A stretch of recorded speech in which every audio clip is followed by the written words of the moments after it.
Dear friends, the 8th chapter of the Bhagavad Gita is also called Akshara Brahma Yoga.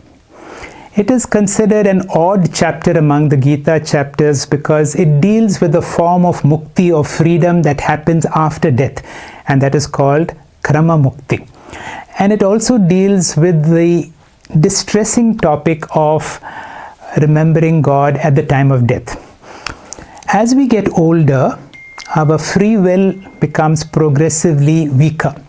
Our natural tendencies or vasanas become stronger. Shri Krishna in this chapter tells us how to prepare us to die gracefully. What really happens after death is determined by how we live our lives.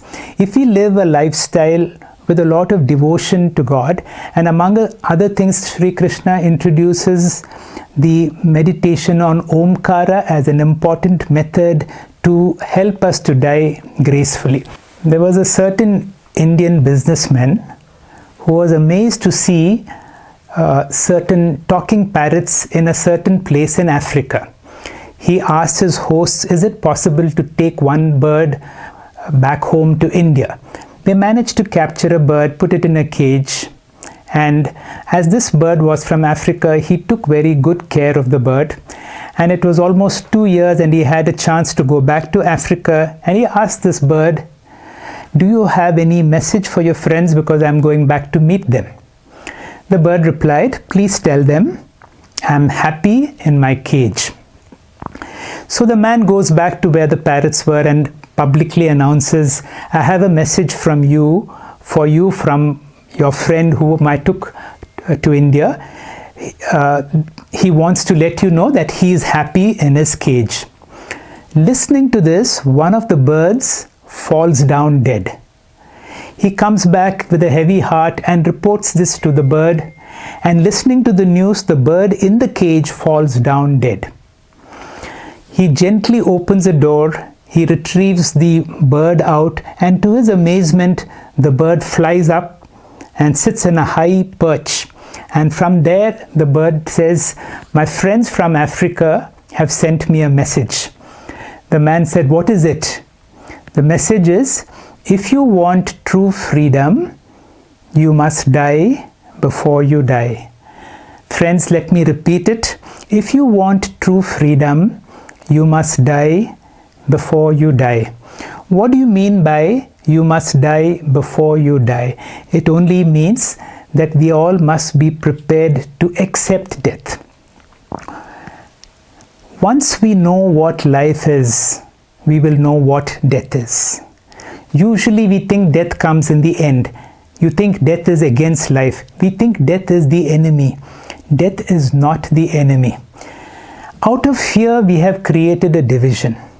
We think life is good and death is bad.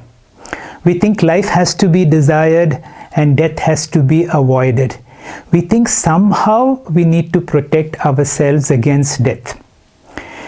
Death is an integral part of life. Life exists because of death.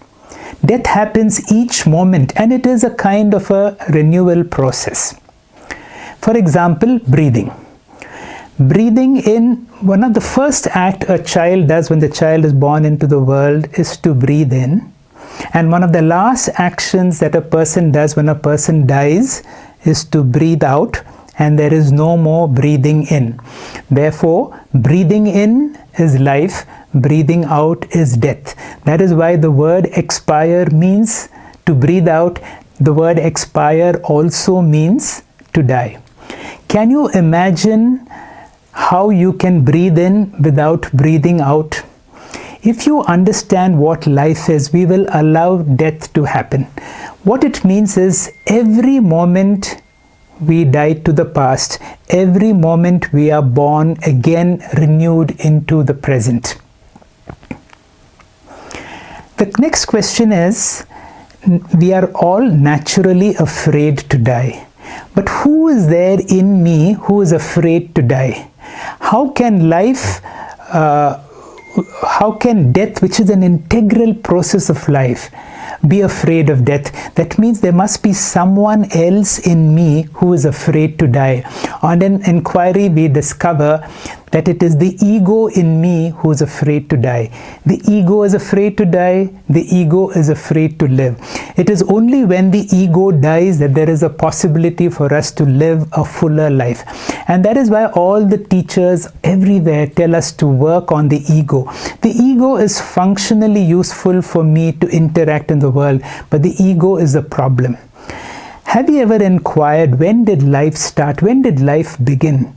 It is difficult to say a point when does life begin. And if you really see, we have been there from the very beginning, if there is a beginning, and we will be there till the very end if there is an end. We are eternity. Forms change, bodies change, minds change.